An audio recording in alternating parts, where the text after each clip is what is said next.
ಕೊಲೆ ಕೇಸ್ನಲ್ಲಿ ಜೈಲು ಸೇರಿರೋ ದರ್ಶನ್ ನೆಮ್ಮದಿಯೇ ಹಾಳಾಗಿ ಹೋಗಿದೆ. ದರ್ಶನ್ಗೆ ಸೌಲಭ್ಯ ವಿಚಾರವಾಗಿ ಪ್ರಾಧಿಕಾರ ನೀಡಿದ್ದ ವರದಿಗೆ ಕಿಲ್ಲಿಂಗ್ ಸ್ಟಾರ್ ಸೆಲ್ನಲ್ಲಿ ಕಿರ್ಚಾಟ ಮಾಡಿದ್ದಾನೆ.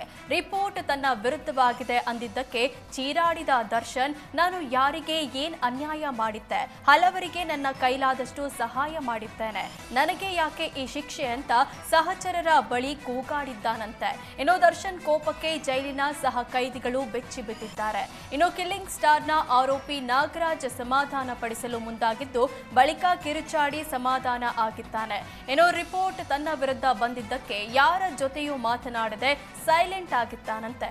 ಅಲ್ಲದೆ ಮುಂದೇನು ಮಾಡಬೇಕು ಅಂತ ವಕೀಲರ ಜೊತೆ ಚರ್ಚಿಸಿದ್ದು ನಾಳೆ ಮಾನವ ಹಕ್ಕುಗಳ ಆಯೋಗಕ್ಕೆ ಅರ್ಜಿ ಸಲ್ಲಿಸಲು ನಿರ್ಧಾರ ಮಾಡಲಾಗಿದೆ ಎನ್ನಲಾಗ್ತಿದೆ.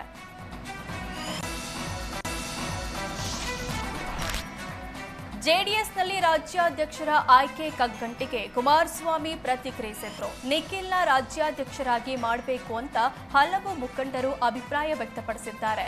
ಜನತೆ ಮುಂದೆ ನಮ್ಮ ನಡವಳಿಕೆ ಸರಿ ಮಾಡ್ಕೊಂಡು ಹೋಗುವ ಅಗತ್ಯ ಇದೆ, ಎಲ್ಲ ಸಾಧಕ ಬಾಧಕ ಚರ್ಚಿಸಿ ನಿರ್ಧಾರ ಮಾಡ್ತೇವೆ ಅಂದ್ರು. ಇನ್ನು ಸರ್ಕಾರದಲ್ಲೇ ಹಲವು ಸಮಸ್ಯೆ ಇವೆ, ಅದನ್ನೇ ಸರಿ ಮಾಡಿಕೊಳ್ಳದೆ ಆರ್ಎಸ್ಎಸ್ನ ಟಾರ್ಗೆಟ್ ಮಾಡಿರೋದು ಎಷ್ಟು ಸರಿ ಅಂತ ವಾಗ್ದಾಳಿ ನಡೆಸಿದ್ರು. ಇನ್ನು ಸಿಎಂ ಬದಲಾವಣೆ ಕ್ರಾಂತಿ ಹೇಳಿಕೊಂಡು ಕಾಲ ತಳ್ತಿದ್ದಾರೆ, ಯಾವ ಕ್ರಾಂತಿನೂ ಆಗಲ್ಲ ಅಂತ ವಾಗ್ದಾಳಿ ನಡೆಸಿದ್ರು.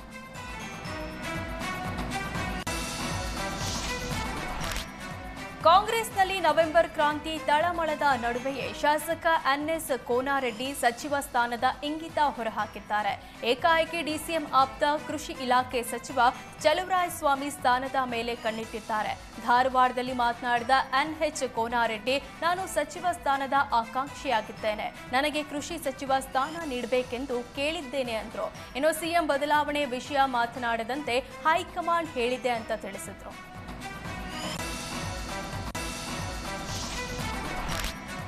ಕಾಂಗ್ರೆಸ್ನಲ್ಲಿ ಕುರ್ಚಿ ಫೈಟ್ ತಾರಕಕ್ಕೇರಿದೆ. ನವೆಂಬರ್ ಕ್ರಾಂತಿ ಭಾರೀ ಸಂಚಲನವೇ ಸೃಷ್ಟಿಸಿದೆ. ಇದರ ಮಧ್ಯೆ ಆರ್ಬಿ ತಿಮ್ಮಾಪುರ ಬಿಗ್ ಬಾಂಬ್ ಸಿಡಿಸಿದ್ದಾರೆ. ಮುಂದೆ ಒಂದು ದಿನ ಸತೀಶ್ ಜಾರಕಿಹೊಳಿ ಸಿಎಂ ಆಗೇ ಆಗ್ತಾರೆ ಅಂತ ಭವಿಷ್ಯ ನುಡಿದಿದ್ದಾರೆ. ಬಾಗಲಕೋಟೆ ಜಿಲ್ಲೆಯ ಮುಧೋಳದಲ್ಲಿ ನಡೆದ ವಾಲ್ಮೀಕಿ ಜಯಂತಿ ಕಾರ್ಯಕ್ರಮದಲ್ಲಿ ಮಾತನಾಡಿದ ಮಿನಿಸ್ಟರ್, ಎಲ್ಲರ ನಿರೀಕ್ಷೆಗೆ ತಕ್ಕಂತೆ ಮುಖ್ಯಮಂತ್ರಿ ಆಗೋದನ್ನ ತಪ್ಪಿಸೋಕೆ ಆಗೋದಿಲ್ಲ, ಸ್ವಂತ ಶಕ್ತಿಯಿಂದಲೇ ಸತೀಶ್ ಜಾರಕಿಹೊಳಿ ಮುಂದೆ ಒಂದಿಲ್ಲೊಂದು ದಿನ ಈ ನಾಡಿನ ಮುಖ್ಯಮಂತ್ರಿ ಆಗ್ತಾರೆ ಅಂದ್ರು.